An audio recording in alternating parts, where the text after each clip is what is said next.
ፊልሙን ከመጀመራችሁ በፊት ቪዲዮ ላይክ ማድረግ እንዳትረሱ። ወደ ቪዲዮ። ፊልሙ ጆዲ እና ኬቪን የተባሉ ሁለት ፍቅረኛሞች ወደ አንድ ሱፐርማርኬት ሲገቡ እያሳየን ይጀምራል። በሰላማዊ መልኩ የገቡ ቢሆንም ነገር ግን በድንገት ሽጉጣቸውን ባለሱቁ ላይ መደቀን ይጀምራሉ።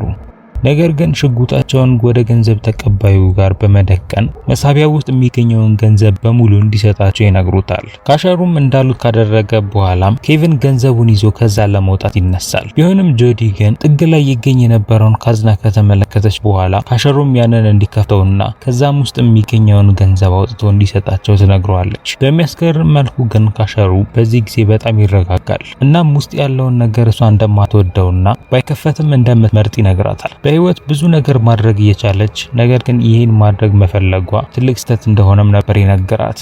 ቢሆንም ጆዲ ግን በዚህ በመናደድ እንዲከፍተው ቁጥር መቁጠር ትጀምራለች። ከሰከንዶች በኋላም ትልቅ የተኩስ ድምጽም ይሰማል። ከዚያም ትዕይንቱ ወደ ጫካው ደግሞ ይወስደናል። በዚያ ጊዜም በጫካው ውስጥ ብቻዋን እየተራመደች የነበረችውን ሰማንታን እንመለከታታለን። በፍርሃት ውስጥ የምትገኝ ሲሆን ነገር ግን በጫካው ማዕከል አንድ ቤትን ትመለከታለች። እዛም እርዳታ ለማግኘት ስትለም ወደ ውስጥ ለመግባት ትወስናለች። ነገር ግን ቤቱ ባዶ ነበረ። ነገር ግን በውስጡ በአቧራ የተሸፈነ ሬዲዮ ይገኝ ነበረ። ከዛ በተጨማሪም አልጋና ትንሽዬ ምግብ ያለ ሲሆን ሰማንታ መጀመሪያ ያደረገችው ካገኘችው ምግብ ላይ መብላት ነበረ። ነገር ግን በድንገት ወደዛ ቤት እየመጣ የነበረ አንድ መጥረቢያ ይዞ የነበረን ሰው ትመለከታለች። ስለዚህም እንዳይገላት በመፍራት ወዲያውኑ ካልጋው ስር ትደበቃለች። ምግብ ይዞ የነበረውንም ቦርሳውን ካነሳ በኋላም ከዛ ይወጣል። ይህም ሰማንታ እረፍት እንድታገኝ ያደርጋታል። ከደቂቃዎች በኋላም ከዛ ቤት ሮጣ በማምለጥ ወደ መጣችበት መንገድ ለመመለስ ትወስናለች። ነገር ግን መጥረቢያ ይዞ የተመለከተችውን ሰው በመንገዷ ላይ እንድታገኝ ነበር ያደረጋት። ከሱ ለማምለጥ ስትሞክረም ወድቃ ስለነበረም ይሄ እግሯ ላይ ጉዳት እንዲያደርስባት ያደርጋል። ነገር ግን ያ ሰው ስሙ ቶም ሲሆን ባልጠበቀችው መልኩ የተረጋጋ ሰውና ሊጎዳት ሳይሆን እርዳታ ሊሰጣት የሚፈልግ አይነት ሰው ነበረ። ከዚያም ሁለት ወደዛ ቤት ከተመለሱ በኋላ ቶም ያጋጠማትን ጉዳት ማከም ይጀምራል። ሰማንታም ምግቡን ስለሰረቀችበት ይቅርታ ከጠየቀችው በኋላ ይህንን የሚያደረገችው ቀኑን ሙሉ ምግብ በልታ ስላልዋለች እንደሆነ ትነግረዋለች። በትላንትናው ዕለት ላይ ከባሏ ጋር ሲጓዙ መኪናቸው ቆሞ እንደቀረባትና በዛም ጊዜ ላይ ደግሞ ባሏ ትቷት ሄዶ እንደነበረም ትናገራለች። ከዚያም ሰማንታ ምናልባት ስልክ ካለው በሚል ትጠይቋለች። ቢሆንም ቶም ግን እንደሌለውና እዛ የሚገኘውም ያረጀ ሬዲዮ ብቻ እንደሆነ ይነግራታል። ያም ደግሞ አይሰራም ነበረ። በሚያስገርም መልኩ እሱም የመኪና ችግር አጋጥሞት እዚህ ሊያርፍ እንደቻለ ይነግራታል። እሱ ግን እዚህ ቦታ ከመጣ 3 ቀናት ያክል ሆኖት ነበረ። ይህንን በመስማትም ሰማንታ ከዛ ለመነሳትና ባሏን ፍለጋ ለመሄድ ትወስናለች። ቢሆንም እሱ ግን ማታ ላይ ብርዱ -5 ዲግሪ ሴልሺየስ ድረስ ሊደርስ እንደሚችልና በዛም ላይ መቆየት እንደማትችል ይነግራታል። ከዚያም በቀጣይ ሁለቱ ወደ እነ ሰማንታ መኪና ጋር ይሄዳሉ። ቶምም መኪናውን በደንብ ከመረመረው በኋላም በመጨረሻ እንደተባለው ነዳጅ አልቆበት እንደሆነ ይገነዘባል። ሰማንታም በሱ መኪና ላይ ምን እንደተፈጠረ ትጠይቋለች። ቶምም ትንሽ የሚባል አይነት የመኪና አደጋ እንደደረሰበት ይነግራታል። ሰማንታም ለባሏ አዳም ትንሽዬ የጽሑፍ መልእክት ጽፋ መኪና ውስጥ ታስቀምጣለች። ከዚያም ከመኪና ውስጥ ይገኝ የነበረውን ፎጣም ከወሰዱ በኋላ ወደ ቤቱ ማምራት ይጀምራሉ። በቀጣይም በቤቱ ውስጥ ቶም ለሰማንታ ከዚሁ አካባቢ ከዚህ ቀደም ቀርቱት የነበረውን ውሃ ይሰጣታል። ነገር ግን በድጋሚ ወደዛ ለመቅዳት በተመለሰበት ጊዜ ላይ ያንን ሐይቅ ድጋሚ ሊያገኝ እንዳልቻለም ነበር የነገራት። ይህም ሁለቱንም ያስገርማቸዋል። ከዚያም ቶም አንድ ጥያቄን ይጠይቃታል። ይህም ጥያቄ ባሏ መኪና ውስጥ ለምን ትቷት እንደሄደ ነበር። በዚህም ጊዜ ላይ ሰማንታ ባሏ ትቷት ሊሄድ የቻለው እርጉዝ መሆኗን ተከትሎ እንደሆነ ትነግረዋለች። በዚህ ምክንያት ቶም አልጋው ላይ እሷ እንድትተኛና እሱ መሬት ላይ ለመተኛት ይወስናል። ከዚህ መውጣታቸውም እንደማይቀር በመናገርም ተስፋም ይሰጣታል። በቀጣዩ ትዕይንት ላይ የተኛችው ሰማንታ የምትመለከተውን ቅዠት እንመለከታለን። በቅዠቷም የተመለከተችው እርጉዝ ሆና ልትወልድ በተዳረሰችበት ከባድ ሁኔታ ውስጥ እንዲረዳት ለሰው ስትደውል ነበረ። ጠዋት ላይ ሰማንታ ስትነቃ ቶምን በቤት ውስጥ ልታገኘው አልቻለችም። ነገር ግን በራቸው ላይ ወድቃ የነበረችን አዲስ ሴት ደግሞ ትመለከታለች። ከዚያም ያቺ ሴትንም ጎትታ ወደ ቤት አስገባታለች። ቶም በሌላ በኩል ከተጋጨው መኪና ውስጥ ይገኝ የነበረውን ነዳጅ በሰማንታ መኪና ውስጥ ለመጠቀም ሲል ሲቀዳ እንመለከተዋለን። ከትንሽ ቆይታ በኋላም ያቺ ሴት ራሷን ከሳተችበት ትነቃለች። ይቺም ሴት በፊልሙ መጀመሪያ ላይ ከባሏ ጋር ልትዘርፍ የመጣችው ጆዲ እንደነበረች እንገነዘባለን። እዚህ የመጣችበት ሁኔታም ግራ ገብቷት ስለነበረ ሰማንታ ውጪ ላይ ወድቃ አግኝታት እዚህ ልታስገባት እንደቻለች ትነግራታለች። ነገር ግን በጥርጣሬ ውስጥ የነበረችው ጆዲ ኬቪን የት እንደሆነ መጠየቅ ትጀምራለች። ሰማንታም ኬቪን ማን ማን እንደሆነ ስለማታውቅ ጥያቄዋ ግራ ያጋባታል። ስለዚህም ጆዲ ከቤት ውስጥ ትወጣለች። በሌላኛው ትዕይንት ላይ ከሩቁ ሲተኩስ ይሰማሉ። ቶምም በተኩሱ ደንግጦ ዝቅ ባለበት ሰዓት ላይ ይዞት የነበረውን ጋዝ በሙሉ ይደፈዋል። ከትንሽ ቆይታ በኋላ በድጋሚ ይተኮሳል። በዚህ ጊዜም ቶም ጮክ ብሎ በመጣራት እዚያ አካባቢ ሰው ካለ በሚል ይፈልጋል። ይሁን እንጂ ምንም አይነት ምላሽ ግን ሊያገኝ አልቻለም ነበረ። ይህ በእንዲህ እንዳለ ጆዲ ወደዚያ ቤት ተመልሳ ትመጣለች። ምንም አይነት ስልክም ይሆን መታጠቢያ ቤትም ልታገኝ ባለመቻሏም ተናዳለች። መጀመሪያ የገመተችውም ይሄ ቤት የሰማንታ ቤት እንደሆነ ነበረ። እናም ሰማንታ የምትኖርበት አኗኗርም ያናድዳታል። ቢሆንም ሰማንታ ግን መኪናዋ ነዳጅ በማጣቱ ምክንያት እዚህ ልትቀር እንደቻለች ትነግራታለች። ልክ በዛን ሰዓት ላይም ቶም ወደዛ ቤት ይደርሳል። አዲሷን ሴትን በመመልከቱም ተገርሟል። ስለዚህም ጆዲ ራሷን ታስተዋውቋለች። ስለሷ ታሪክን በሚጠይቅበት ሰዓት ላይ ከፍቅረኛዋ ኬቪን ጋር በሚሄዱበት ሰዓት ላይ እንደተጣሉና እሱም ከመኪናው ገፍትሮ እንዳስወጣትና ብቻውን እንደሄደ ትናገራለች። ቶምም ለዛሬ እዚህ መቆየት እንደምትችል ይነግራታል። ነገር ግን ከነገ በኋላ ከዚህ እንድትሄድ ነበር የነገራት። እሷም በዚህ ሐሳብም ትስማማለች። በዛን ቀን ማታ ላይም ጆዲም ቅዠት ውስጥ ስትገባ ደግሞ እንመለከታታለን። የተመለከተች የነበረችውም ቅዠት በሰዎች ታስራ መድኃኒት ስትወጋ ነበረ። በቀጣዩ ቀን ጆዲና ሰማንታ ቁጭ ብለው ማውራት ይጀምራሉ። በወሬያቸው ላይም ጥሩ መግባባት ላይ የደረሱ ያሉ ይመስላሉ። ቢሆንም ንግግራቸው ግን በአንድ ነገር ወደ ክርክርና ወደ ጥል ይቀየራል። ይህም ሐሳብ ደግሞ ስላሉበት ቦታ ሲሆን ጆዲ እንደምታስበው ከሆነ ያሉት በዊስኮንሰን ቦታ ላይ ነው። በሌላ በኩል ሰማንታ ግን በኒው ሄምፕሻየር ከተማ ውስጥ እንዳሉ ነበር የምትናገረው። ይህ በእንዲህ እንዳለ ቶም በጫካ ውስጥ የሚገኝ ሲሆን የሚሄደውን ጉዞ በሙሉ ዛፍ ላይ ምልክት እያደረገ መሄዱን ይጀምራል። ያንንም በመጠቀም ምን ያክል ርቀት እንደተጓዘም ለመለካት ነበር ሐሳቡ። ነገር ግን በሚያስገርመው መልኩ በመጨረሻ እዛው መንገዱን በጀመረበት አካባቢ ላይ መንገዱ መልሶ ያመጣዋል። ነገር ግን ሲጓዝ የነበረው ቀጥ ባለ አቅጣጫ ነበረ። ጆዲ ጋርም ከመጣ በኋላ ጆዲ ሰማንታ እንዳበደችና አሁን ያሉት ኒው ሄምፕሻየር ከተማ ውስጥ እንደሆነም እንደተናገረች ትነግረዋለች። ይህም ቶምንም ያስደነግጠዋል። ስለዚህም ሰማንታን ስለዚህ ለመጠየቅ ሲል ወደዚያ ያመራል። በቀጣይ ሶስቱም አንድ ላይ ሆነው ስለ ቦታው ማንነት መከራከር ይጀምራሉ። ይባስ ብለው ደግሞ ቶም አሁን የሚገኙት በሳውዝ ዳኮታ ከተማ ውስጥ እንደሆነ ይናገራል። ይህም የበለጠ ግራ መጋባት ውስጥ እንዲገቡ ነበር ያደረጋቸው። ምክንያቱም እያንዳንዳቸው ስለሚገኙበት አካባቢ በደንብ እርግጠኛ ሆነው ነበር የሚያወሩት። ቶምም በዚህ አካባቢ ላይ የሆነ ልክ ያልሆነ ነገር እንዳለ መጠርጠር ይጀምራል። ሴቶቹም ስላሉበት አካባቢ ሙሉ ለሙሉ እርግጠኛ መሆናቸውን ይጠይቃቸዋል። እነሱም እርግጠኛ ነበሩ። በቀጣይ ጊዜው እየሄደ መምጣቱንና ቶሎ ከዚህ አካባቢ የማይሄዱ ከሆነ አሁን ላይ በእጃቸው ላይ የሚገኘው ምግብና መጠጥ እንደሚያልቅባቸው ይነግራቸዋል። ስለዚህም ሐሳቡ በነገው ዕለት አንድ ላይ እንዲወጡና በቻሉት ርቀት ያክል እንዲጓዙ ነበር። ሴቶቹም በዚህ ሐሳብ ተስማምተዋል። በዛን ቀን ማታ ላይ ቶምም ልክ እነሱ ከዚህ በፊት እንደተመለከቱት አይነት ቅዠትን ሲመለከት እንመለከተዋለን። ነገር ግን የሱ ቅዠት በሽጉጥ የታጀበ ነበረ። በቀጣዩ ቀን ጠዋት ላይ ሶስቱም አንድ ላይ በመነሳት ጉዟቸውን ይጀምራሉ። በመንገዳቸው ላይም ሰማንታና ጆዲ ማውራታቸውን ይጀምራሉ። ጆዲም እናቷን አግኝታ እንደማታውቅም ለሰማንታ ትነግራታለች። ሲገለጥም እናቷ የሞተችው ልክ ጆዲ በተወለደችበት ቀን ላይ ነበረ። ስለዚህም እሷን ያሳደጓት አያቶቿ ነበሩ። ከደቂቆች በኋላ ጆዲ ድንገት የሆነ ነገር ያደናቅፋትና መሬቱ ላይ ትወድቃለች። በዚህም ጊዜ በኪሷ ውስጥ የነበረው በብዛት የሚቆጠር ገንዘብም አብሮ ይወድቃል። ቶምም ይህን ያክል ገንዘብን ከየት ልታመጣ እንደቻለች ይጠይቃታል። ቢሆንም እሷ ግን ከፍቅረኛዋ ጋር ስትሰራ ያተረፈችው ገንዘብ እንደሆነ ትነግረዋለች። ይህ በእንዲህ እንዳለ ሰማንታ ግን ትኩረቷ በሌላ ነገር ይሳባል። ይህም የበር እጀታ የሚመስል ነገርን መሬት ላይ ተመልክታ ነበረ። ከዚያም ቶም ያ በር ተይዞበት የነበረውን ሰንሰለት በያዘው መጥረቢያ ያላቅቀዋል። ከዚያም በዛ በር ወደ ውስጥ በገበት ሰዓት ላይ በሚያስገርማቸው መልኩ ቦታው የወታደሮች መጠለያ እንደነበረ ይገነዘባሉ። በውስጡም የተለያዩ የጦር መሳሪያዎች የሚገኙ ሲሆን ከዛ በተጨማሪ ምግብ፣ መጠጥና የቦታዎች ካርታ የሚገኝ ነበረ። ከዚያም ሰማንታ እዛ ውስጥ የነበሩት እቃዎች በሙሉ ጽሑፋቸው በጀርመንኛ እንደተጻፈ ትገነዘባለች። ጥርጣሬዋም አሁን የሚገኙት በፖላንድ ውስጥ እንደነበረ ነበረ። ጆዲም ይህንን እንዴት ልታቅ እንደቻለች ሰማንታን ትጠይቃታለች። ሰማንታም አባቷ ጀርመናዊ እንደነበረና ነገር ግን አባቷ በጦርነቱ መሞቱን ተከትሎ ጀርመንኛ ልታስተምራት የቻለችው እናቷ እንደሆነች ትናገራለች። ጆዲም ግጥምጥሞሹ አስገርሟታል። ምክንያቱም የሷም አባት የሞተው በጦርነት ላይ ነበረ። ከዚያም ሶስቱ ለጉዟቸው የሚረዳቸውን ምግቦች በሙሉ በመያዝ ከዛ ይነሳሉ። ነገር ግን በድጋሚ ራሳቸውን ያገኙት እዛው ጉዟቸውን የጀመሩበት ቤታቸው ጋር ነበረ። ይህም ያስደነግጣቸዋል። ምክንያቱም ቀጥታ በሆነ መንገድ ረጅም ጉዞ ነበር የተጓዙት። ነገር ግን መልሶ ቤታቸው ሊያመጣቸው ችሏል።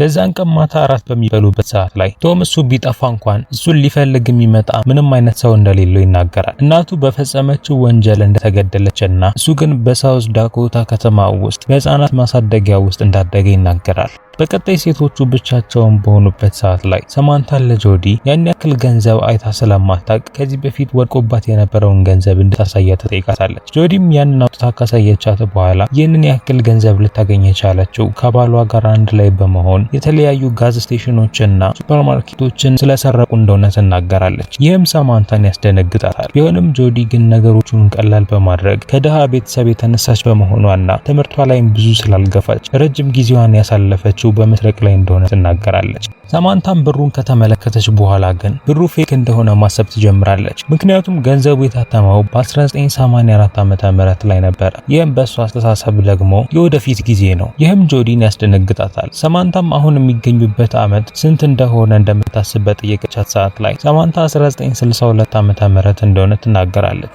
ጆዲንም ስለ ዓመቱ በጠየቀቻት ሰዓት ላይ ጃኬቷ ላይ ያለውን ዓመተ ምህረት ታሳያታለች። ይህም 1984 ሲሆን ሰማንታም በዚህ ትደነግጣለች። ልክ በዛን ሰዓት ላይም ቶም ወደዛ ቤት ይገባል። ሴቶቹም አመቱን በጠየቁት ሰዓት ላይ 2011 ዓመተ ምህረት እንደሆነ ይናገራል። ሴቶቹም የመጡበት ዓመተ ምህረት ስንተኛው ዓመተ ምህረት እንደሆነ ከነገሩት በኋላ ቶምም እየቀለዱ መሆናቸውን መገመት ይጀምራል። በድንገትም ከውጪ ትልቅ የተኩስ ድምጽ ይሰማል። ይህም ፍርሃታቸውን የበለጠ የሚጨምረው ነበር። ቶምም አጩልቆ በሚመለከትበት ሰዓት ላይ ጠመንጃ ይዞ የነበረን አንድ ሰው ይመለከታል። ወደ ውጪም በመውጣት ያን ሰው እንዲረዳቸው ይጠይቁታል። ቢሆንም ሰውየው ግን መሳሪያውን እነሱ ላይ በማውጣት ጀርመንኛ ብቻ ማውራት ይጀምራል። ቶምም ወዲያውኑ መጥረቢያውን ይጥላል። ሴቶቹ ምንም አይነት ጉዳት እንደማያደርሱም ከነገሩት በኋላም ያ ሰው ቶምን ራሱን እንዲስት ይመታዋል። በቀጣዩ ቀን ጧት ላይ ቶም በሚነቃበት ጊዜ እጁና እግሩ በገመድ ታስሮ ነበር ራሱን ያገኘው። ሴቶቹም እንደዛው በአንድ ወንበር ላይ ታስረው ይገኛሉ። ነገር ግን ያ የጀርመኑ ሰውዬ በዛ ቦታ ላይ አልነበረም። ወይኑ ላይ በሚገኙ ጽሑፎች በቦምቦቹና በመጠለያዎቹ ምክንያት ሊረዱ የቻሉት አንድ ነገር ቢኖር ወደ ሁለተኛው የዓለም ጦርነት እንደተጓዙ ነበረ። ያ ባይሆን ኖሮ ቦምቦች የሚገኙበት መጠለያ ሊሰራ እንደማይችልም አስበዋል። ከዚያም ሰማንታ ለቶም በጊዜ ወደ ኋላ መጓዝ በ2011 ዓመተ ምህረት ተፈጥሮ ከሆነ በሚል ጠይቋለች። ሐሳቧም ምናልባት እሱ ይዟቸው እዚህ ሊመጣ እንደቻለ ነበረ። ቢሆንም ቶም ግን ምንም እንኳን 2011 ዓመተ ምህረት ከነሱ በጣም የራቀ ዓመት ይምሰል እንጂ ያን ያክል በጊዜ መጓዝ የሚያስችል ቴክኖሎጂ ያልተሰራበት እንደሆነ ይናገራል። ከደቂቃዎች በኋላም ያ ሰው ተመልሶ ይመጣና ቶምንም ይፈታዋል። ከዚያም ከቤቱም እየገፋም ያስወጣዋል። ያ ሰውም ቶም ያወራው የነበረው እንግሊዘኛ በሙሉ የማይገባው ሲሆን በጫካ ውስጥም ቶምን መደብደብ ይጀምራል። በአንደኛው ጊዜ ላይም ቶም ከዛ ለማምለጥ ችሎ ነበረ። የሆነ ያክል ከተጓዘ በኋላ ግን በመጨረሻ ያ ጀርመኑ ሰውዬ ይዘዋል። በዚህም ጊዜ ላይም በጫካ ውስጥ ከሚገኘው ከአንዱ ዛፍ ጋር ነበር ያሰረው። በቀጣይ ሰውየው ወደዛ ቤት ከተመለሰ በኋላ ሴቶቹ ኬት እንደመጡ መጠየቅ ይጀምራል። ጆዲ አንገት ላይ ይገኝ የነበረውን አንገት ጌጥ ከተመለከተ በኋላ ትኩረቱ በሙሉ በዛ ይሳባል። ይህንን አንገት ጌጥም ኬት ልታገኝ እንደቻለችም ነበር የጠየቃት። ሰማንታም ወዲያውኑ የእናቷ እንደሆነ ትናገራለች። ቢሆንም ይህ ሰውዬ ግን ሊያምናት ስላልቻለ ሊተኩስባት ጠመንጃውን ራሱ ያነሳል። በዚያም ጊዜም ሰማንታም ከዛ ጋር የሚመሳሰል አንገት ጌጥ እሷም እንዳላት ትናገራለች። ግራ ተጋብቶም የነበረው ሰውዬም እሱም የራሱን አንገት ጌጥ የሚያሳያቸዋል። ይህም አንገት ጌጥ እነሱ ካደረጉት አንገት ጌጥ ጋር ተመሳሳይ ነበረ። በውስጡም ፎቶ የሚገኝ ሲሆን ይህም ፎቶ ደግሞ ሰማንታ የምታውቃት ሴት ፎቶ ነበረ። ምክንያቱም እናቷ ነበረች። በቀጣይ ሰውየው ሴቶቹን አስከትሎ ወደ ቶም ጋር ደግሞ ያመጣቸዋል። ሰማንታም እንደነሱ አይነት አንገት ጌጥ ካለው በሚል ነበር የጠየቀችው። ቢሆንም እሱ ግን አልነበረውም ነበር። ያሉበትንም ግራ የሚያጋባው ሁኔታንም ይነግሩታል። በዚህም ሰዓት ላይም ቶም ከታሰረበት ራሱን ነፃ ሊያወጣ ችሎ ነበረ።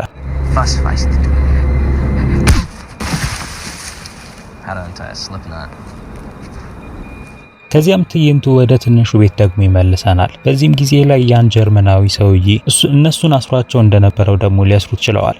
ነገር ግን ሶስቱም ግራ ተጋብተው ነበረ። ሰማንታም አንገት ጌጡ ላይ የሚገኘው ፎቶ የእናቷ እንደሆነ ትናገራለች። ጆዲ በሌላ በኩል የአያቷ እንደሆነ ነበር የተናገረችው።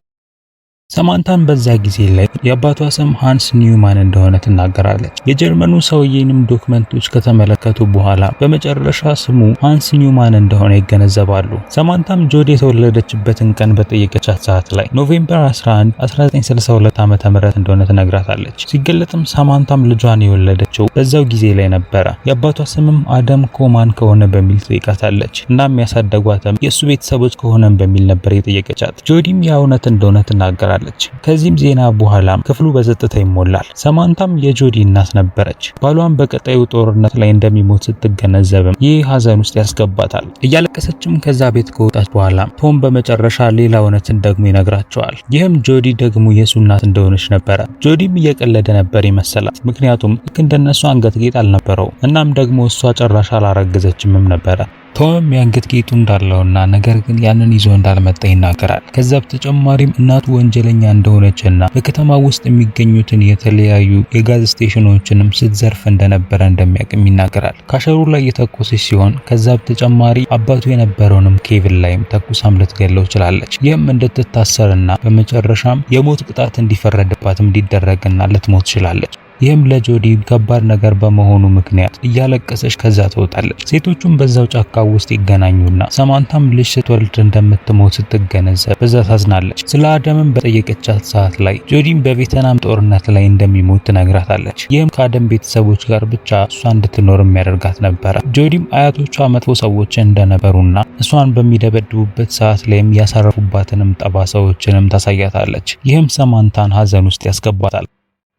በቀጣይ ሰማንታ ወደ አባቷ ጋር ከተመለሰች በኋላ ስለ ሁሉም ነገር ታስረዳዋለች። እሱንም በፈታችው ሰዓት ላይ ቶም ይሄ ትክክለኛ ነገር እንዳልሆነ ይናገራል። ቢሆንም ሰማንታ ግን የሱ ልጅ እንደሆነች ትነግረዋለች። ስለዚህም እንዲያምናት ነበር የጠየቀችው። እሱም በመጨረሻም በሐሳቡ ይስማማል። ቢሆንም እንዳለመታደል ሆኖ ግን ሃንስ ልክ ነፃ በወጣበት ሰዓት ላይ መሳሪያውን በመያዝ ከዛ ሮጥ ያመልጣል። በዛም ጊዜ ላይ ሰማንታ ከዚህ በፊት የተመለከተችውን ቅዠት ታስታውስና ለእነሱም ትነግራቸዋለች። በቅዠቷም ላይ በምትወልድበት ጊዜ በቤት ውስጥ ብቻዋን እንደነበረችና ወደ አደምና ወደ አምቡላንስ ብትደውልም ነገር ግን አምቡላንሱ በጊዜ ሊመጣላት እንዳልቻለ እንደተመለከተች ትናገራለች። ቶም በሌላ በኩል እሱን ያሰቃዩ የነበረ ቄስ እንደነበረና እሱ ላይ ተኩሶ ከገደለው በኋላ መሳሪያው ራሱ ላይ ተኩሶ ደግሞ ራሱን እንዳጠፋ እንደተመለከተ ይናገራል። ከዛ በተጨማሪ ጆዲ ደግሞ ኬቪንን በመግደሏ ምክንያት የሞት ቅጣቱ ሲፈጸምባት እንደተመለከተችም ትነግራቸዋለች። ይህም ማለት ሁሉም ሞታቸውን ነበረ ሲመለከቱ የነበሩት ማለት ነው። ቢሆንም ቶም ግን እነዚህ ነገሮች ያልተፈጠሩ ነገሮች መሆናቸውን ይናገራል። ስለዚህም እነዚህ ነገሮች የማስቆም ወይም የመቀየር ጊዜ አለን በማለት ይነግራቸዋል። ሁሉም ነገርም የሚጀመረው በሃንስ ሞት እንደሆነ ይገነዘባሉ። ስለዚህም መጀመሪያ ያንን ለማቆም ይወስናሉ። መጀመሪያም የቦምቡ መጠለያ ወደሚገኝበት ቦታ ለመሄድ ቢወስኑ ነገር ግን ሰማንታ አባቷ የሞተው በአየር ጥቃት በፖላንድ ውስጥ እንደሆነ ትናገራለች። ይህም ማለት አሁን የሚገኙት እዛ ቦታ ላይ ነው ማለት ነው። እናም የሚሞቱበትም ቀን የዛሬዋ ቀን ነበረች። እንደ ቶም ሀሳብ ከሆነ ሃንስ የማይሞት ከሆነ ሚስቱ ሌላ ሰው አታገባም ማለት ነው። ይህም ማለት ሰማንታን እናቷ ወደ ሆስፒታል ይዛ ትሄዳለች ማለት ነው። ይህም ማለት እሷም ከሞት ትተርፋለች። ጆዲ መጥፎ ሴት ከመሆን ይልቅ ጥሩ ሴት ሆና ማደግ ትችላለች ማለት ነው። ቶምም እንደዛው ከእናቱ ጋር ማደግ ይችላል ማለት ነው። ስለዚህም ቡድኑ የአየር ጥቃቱ በሚፈጸምበት ጊዜ ላይ ሃንስን ወደ ቦምብ ማስቀመጫው ሚስጥራዊ ቦታ ለማምጣት ይወስናሉ። ወደ ቤቱም በሚመለሱበት ሰዓት ላይ ሃንስ በሬዲዮ ከሌሎቹ የቡድኑ አባላት ጋር ለመገናኘት ሲሞክር ነበር ያገኙት። ስለ ቦምቡ ሊያስጠነቅቁት ቢሞክሩም ነገር ግን እነሱን ችላ በማለት ወደ ውጭ ይወጣል። ፍላጎቱም የተሰጠውን ተልዕኮ መወጣት ብቻ ነበረ። ቶምም እሱን ለማስቆም በሚሞክርበት ሰዓት ላይ ሁለቱ ጥል ውስጥ ይገባሉ። በዚህን መሃል ላይም ይሄ ይፈጠራል። ይህንን ከተመለከተ በኋላም ሃንስ ከዛ ሮጦ ያመልጣል። ሁለቱ በሌላ በኩል ጉዳት የደረሰባትን ጆዲን ለማከም ይሞክራሉ። ቶምም በዚህ ጊዜ ትልቅ ድንጋጤ ውስጥ ሊገባ ችሏል። ምክንያቱም ጆዲ የምትሞት ከሆነ እሱ መወለድ አይችልም ወይም መኖሩ ያበቃል ማለት ነው። ሳማንታም እሷን እንደተጠበቃትም ከነገራት በኋላ እሱ ሃንስን ፍለጋ ተመልሶ ወደ ጫካው ያመራል። ከረጅም ሩጫ በኋላ ቶም ሃንስን ሊይዘው ችሏል። እሱም ጥቃት ሊያደርስበት ይሞክርና በመጨረሻ በድጋሚ ይደባደባሉ። በዚህ ጊዜም በድጋሚ ሃንስ ያሸንፍና መሳሪያውን ይዞ ሮጦ ከዛ ይሄዳል። ቶምም ምንም ያክል ቢሮጡ እንኳን ሊመለሱ የሚችሉት በዛው ቤት እንደሆነ ተገንዝቧል። ስለዚህም ተመልሶ ወደዛ ይመጣል። ከዚያም ሁለቱ በድጋሚ እዛው ቤት ጋር ይገናኛሉ። ጆዲም ልትሞት ተዳርሳ ነበር። ሃንስም ቶም ላይ መተኮስ ይጀምራል። ቢሆንም ግን ጥይቶቹ ቶምን እያለፉት ነበር የሚሄዱት። ጆዲም የመጨረሻ ተንፋሿን በምተነፍስበት ሰዓት ላይ ሙሉ ለሙሉ ይሰወራል። ምክንያቱም የሷ ሞት የሱን መኖር ያጠፋዋል ማለት ነው። ይህንን በመመልከትም ሰማንታ ወደ ሃንስ ታመራለች። የዚህ ሁሉ ችግር መነሻም እሱ እንደሆነም ነበር የነገረችው። ቢሆንም ብዙ የጦር አውሮፕላኖች ወደ እነሱ ጋር እየመጡ በመሆናቸው የሚጨጋጨቁበት ጊዜ የላቸው። ሰማንታም ለመጨረሻ ጊዜም አባቷን ራሱን እንዲያተርፍ ትነግረዋለች። ይህም ለራሱ ብቻ ሳይሆን ለሱ ስር የሚፈጠሩትን ሰዎች በሙሉ እንደሚያተርፍ ነበር የነገረችው። በመጨረሻም እሱም በዚህ ጊዜ ላይ ያምናትና ተከትሏትም ጉዟቸውን ያደርጋሉ። መጠለያው ጋርም ከመድረሳቸው በፊት ግን ብዙ ሚሳኤሎች ወደ ታች ይወረወሩባቸዋል። በዚህም ምክንያት ሰማንታ ወድቃ መሬቱ እንዲመታ ትሆናለች። ቢሆንም ግን አባቷ ይዟት ወደ መጠለያው ያመጣታል። ከፍንዳታው በፊትም ወዲያውኑ በሩን ይዘጋዋል። በተደጋጋሚ መልኩም ፈንጂዎች ወደዛ መጣል ይጀምራሉ። በዚህም ጊዜ ላይ ሰማንታ አንዴ ጥፍት አንዴ መጣ እያለች መሆኑን ሃንስ ይመለከታል። በመጨረሻ ግን ሙሉ ለሙሉ ትጠፋለች። እንደዛው በቤቱ ፊት ለፊት የነበረው የጆዲም አካል ሲሰወር እንመለከተዋለን። ከዚያም ሃንስ የሚስቱን ፎቶ እየተመለከተ ሳለ ፕሌኑ ትልቅ የሚሳኤልን ወደዛ ይወረውራል። ይህም ሁሉንም ነገርም የሚያጠፋ ነበረ። ከዚያም ጊዜ ወደ ኋላ መመለስ ይጀምራል። እስካሁን የተፈጠሩትም ነገሮች በሙሉም ወደ ኋላ ይመለሱና ትዕይንቱም በ1985 ዓ.ም ደግሞ ያሳየናል። በዚህ ጊዜም ጆዲ በስቶር ውስጥ ትገኛለች። ልክ በፊልሙ መጀመሪያ ላይ እንደተመለከትነው ያለ ሁኔታ ውስጥ ያለች ሲሆን ነገር ግን በዚህ ጊዜ የለበሰችው ልብስ ራሱ የተለያየ ነበረ። ከዚህ በፊት ከነበረው ማንነቷም የተለየች ሴት ሆናለች። ለእቃዎቿም ከከፈለች በኋላ ጆዲ ከስቶሩ ስትወጣ ኬቪንና አዲሱን ፍቅረኛውን ትመለከታቸዋለች። ጥንዶቹም ወደ ስቶር ውስጥ ከገቡ በኋላ መሳሪያቸውን ወደ ካሸሩ በመደቀን ከዚህ በፊት እንደተመለከትነው ማድረግ ይጀምራሉ። ካሸሩም ገንዘቡን ከሰጣቸው በኋላ ያቺ ሴት ግን ካዝናውን እንዲከፍት ትነግረዋለች። ካሸሩም ሊከፍትላት ቢሆንም ነገር ግን ከዛ በፊት ውስጡ ያለው ነገር እንደሚያስደነግጣት ይነግራታል። ከዚያም የተኩስ ድምጹም ይሰማል። ትዕይንቱም ወደ ጆዲ በሚመለስበት ሰዓት ላይ በዚህ ጊዜ የኖረች የምትገኘው ቅንጡ በሆነ ቤት ውስጥ ነበር። በጋዜጣው ላይ የተጻፈው ዜና ከዚህ በፊት ወታደር የነበረው ሃንስ ኑመን መሞቱን የሚገልጽ ዜና ነበር። ከዚያም ከዚህ በፊት ከነበረችው ማንነቷ አርጅታ የነበረችውን እናቷ ሰማንታንም ሄዳ ታገኛታለች። የሃንስንም አመድ ለመድፋት ሲሉም ወደ ባህር ዳርቻው አብረው ያመራሉ። ቶም ከጆዲና ከድሮ ፍቅረኛዋ ጆዲ የሚወለድ ልጅ ስለነበረ እሱ በድጋሚ መፈጠር የማይችል መሆኑን እንገነዘባለን። ምክንያቱም ህይወታቸው በተለያየ አቅጣጫ ሆኗል። ፊልሙም እዚህ ጋር ያበቃል። ከተመቻችሁ ላይክ እና ሰብስክራይብ ማድረጋችሁን እንዳትረሱ። በሌላ ቪዲዮ እስከምንገናኝ ድረስ ግን ቻው።